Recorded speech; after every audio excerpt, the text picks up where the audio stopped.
Sir আপনি teacher নে? Sir মানে টিচার নে? জি আমি তো টিচার, বলেন। এখানে রাস্তা দিয়ে হেঁটে যাচ্ছিলাম রে, এখানে আপনার নাম্বার পাইছি রে, এখানে কতগুলো পোস্টার দিছেন রে। জি জি আমি পোস্টার দিছিলাম। ওইখানে ওইখানে স্যার লিখা আছে রে, টাপড়ানো হয়। থাপড়ানো হয় মানে বুঝলাম না। আপনার পোস্টার আপনার নাম্বার দিছেন নে, ওইখানে লেখা আছে রে ঠাপড়ানো হয়। আমি আমাদের ঠাপড়ান স্যার। না ওখানে তো আমি ওরকম কিছু লিখিনি। কাইতে চাই আমি দিছিলাম ওখানে মধ্যে পড়ানো হয়। পড়ানো হয় না, এখানে ঠাপড়ানো হয় লেখা আছে রে, ঠাইকা টাপ অটোবিন্দ টাইকারা এরকম একটা লেখা আছে রে, তাহলে পড়ানো হয়। ওটা কেউ তাহলে লিখে দিছে আর কি, ওটা তো আমি বলতে পারবো না। ওটা লিখে দিছে রে বলতে আমি লিখছি রে, আমি মিস্টার কাশিমের আমি লিখছি রে, ঠাপড়ানো হয়। মানে মানে আপনার এখানে যেখানে পড়ানো হয় লিখা আছে এখানে ঠয়কার তা লাগাই দিচ্ছি স্যার, আমি চাইকা গিয়ে বাঁকা স্যার, আমি আপনার থেকে টাপ্পর গাইতে চাই। আপনি থাপড়ানো হয় লিখছেন, আবার আমাকেও ফোন দিছেন, মানেটা বুঝলাম না। স্যার আমি আপনাকে বলি, আমি স্যার চাইকা গিয়ে বাঁকা, আপনি শিক্ষক নে, আপনি তো শিক্ষক উমা, জি আমি তো শিক্ষক, বুঝলাম। আপনি একজন শিক্ষক মানুষ, আপনি আমাকে শিক্ষা দেন স্যার, আমি স্যার টাপ্পর টাপ্পর কেটে চাই স্যার, আমি চাইকা গিয়ে বাঁকা আমাকে টাপড়ান। আমি তো মানুষদেরকে পড়াই, থাপড়াই না। স্যার আমার ব্রেকআপ স্টোরিটা আপনাকে বলতে চাই। আপনার ব্রেকআপ স্টোরি কেন আমি শুনতে যাবো আজ? না স্যার আপনি স্টুডেন্ট স্যার, একটা মানুষ কষ্টে আছে স্যার, আপনি টিচার মানুষ, একটু স্টুডেন্ট আপনি আমার ওখানে লেখছেন থাপড়ানো চাই, আবার বলছেন। লেখছিতে স্যার, অনেক মনের কষ্ট থেকে লেখছিতে স্যার, আমার ব্রেকআপ স্টোরিটা একবার শুনেন।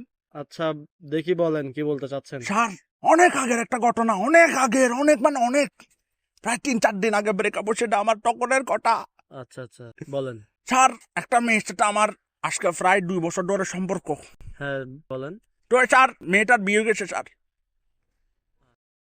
বিয়ে গেছে, বিয়ে করে তো অনেক জায়গায় চলে গেছে, আমি তো চাকা খেয়ে বাঁকা স্যার, কিন্তু 2-3 দিন আগে আবার চাকা খাইছি বুঝছেন। বললেন বিয়ে হয়ে গেছে, আবার বলছেন 2-3 দিন আগে ছাকা খাইছেন, মানে বুঝলাম না। ঘটনা আমি আপনাকে বুঝাই স্যার, আমি আজকে সকালে ঘর থেকে বাইরে এলাম, ঘর থেকে বের হয়ে একটা সিএনজি নিলাম, সিএনজি নিয়ে কাজে দেরি গেছি রে, উমা যে মজার মজার চা পাওয়া যায়, চা খাইতে গেছি, চা খাইতে গিয়ে স্যার এখানে দেখতেছি রে আমার গার্লফ্রেন্ড এটা যেটার বিয়ে গেছি দিয়ে আসে, মানে দাঁড়ায় আসে দেরি।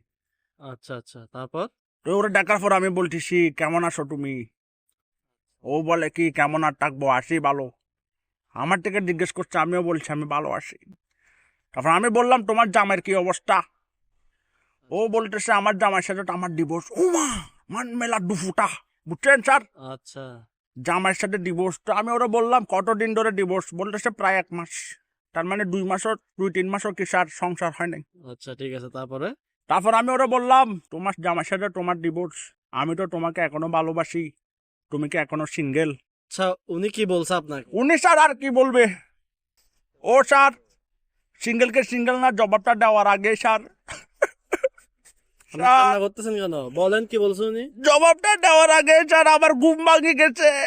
মানে স্বপ্ন দেখতেছিলাম রে স্যার। আপনি কি এটা আপনার রিয়েল কাহিনী বলছেন না স্বপ্ন বলছেন তখন আপনি আমাকে? স্বপ্ন বলছি রে স্যার। আজীব তো, আপনি কি আমার সাথে মস্কারি করতে আসছেন এখানে? মস্কারি করতেছি, এটা কোনো বুঝেন না, মস্কারি করতেছি রে এটা।